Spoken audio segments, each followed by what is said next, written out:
Hey, welcome to another day of Daily Dose of Character. I wanted to talk about something which is being uncomfortable.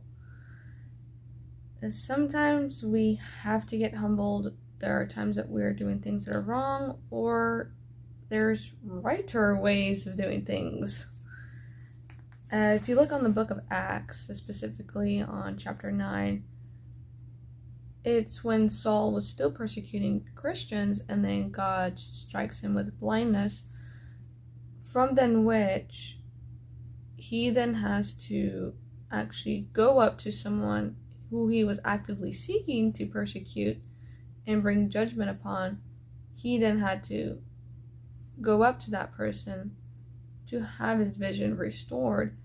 All of that was told to him by God that he had to do in order to regain his vision. Even though he was being obedient to God, it wasn't very comfortable. And that's how it is as part of being Christians. We're not always going to be comfortable. In fact, it even goes to show that even as Christians, as we try and strive to do well, we are not inherently good. And this can be good and bad news. For folks that are very pious, very much like the Pharisees, or what you would consider Bible bangers in our day and age, it ruffles their feathers because it turns their country club church into just an echo chamber, whereas people who acknowledge they have done wrong and seek to still keep doing what is right in the eyes of the Lord, there's hope. And that's the beauty of Jesus. That's what God gives us. He gives us hope. And this was something I learned in one of my deployments, is you always have to be humble. That's the only way that you can grow. And it's sometimes a bitter pill to swallow.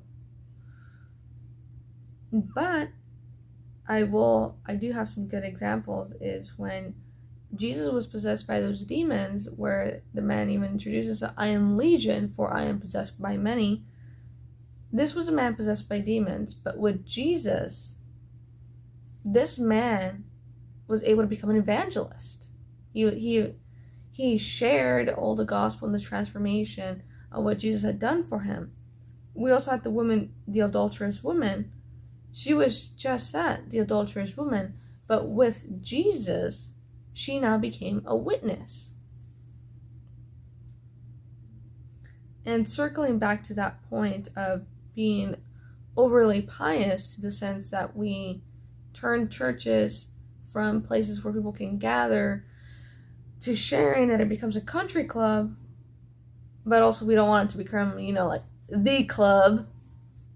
It says here in John chapter 13, verses 16 through 17, believe me, servants are not greater than their master.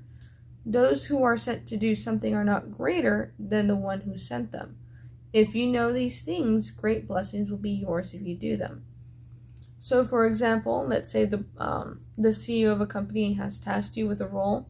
That doesn't make you more important than the CEO. You're doing a job, and that's it. It's very dangerous when we start to think more highly of ourselves. That's where the people around us start to create insurrections. We've seen this time and time again if you've ever worked in the workplace or ever worked on group projects.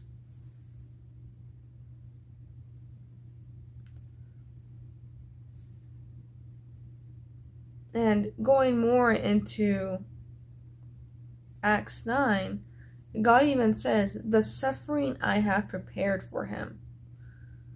This also calls out the prosperity gospel, for if you're a Christian, all good things will happen to you. Or things may be good, but it's not always what would be considered happy.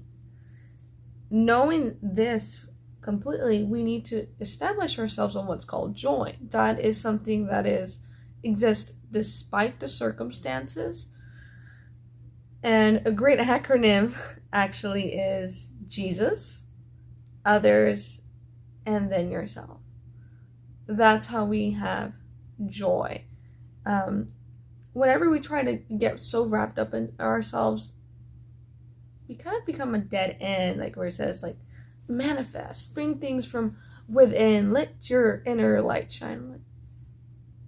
We're empty, we're vessels. It's only when Christ is in us that there's something for us to let shine.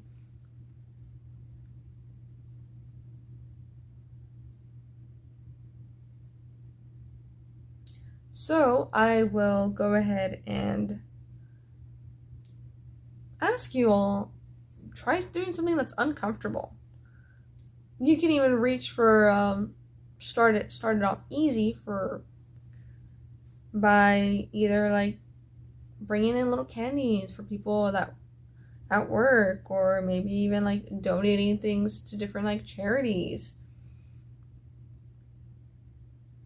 Another option for low-hanging fruit is that you can walk around your neighborhood or your school, church, job, and just pray around for the people around that. When we started doing that at work, praying for our patients, that really brought down our need for giving patients as many medications. We actually saw that the incidence of patients having nausea, or incidence of the patients having headaches, or like just adverse reactions to different things, it actually went down. This was something we realized thereafter, like, well, what changed? Like, oh, we started praying, and people were a lot better, so like, yay! Of course, we're still giving them the treatment and everything that they need, but there's different ways that we can like go ahead and try things that are uncomfortable and do it more kind of like exercise, where we start exercising that muscle, where we become stronger and can do more and more amazing things. So that's it. Bye.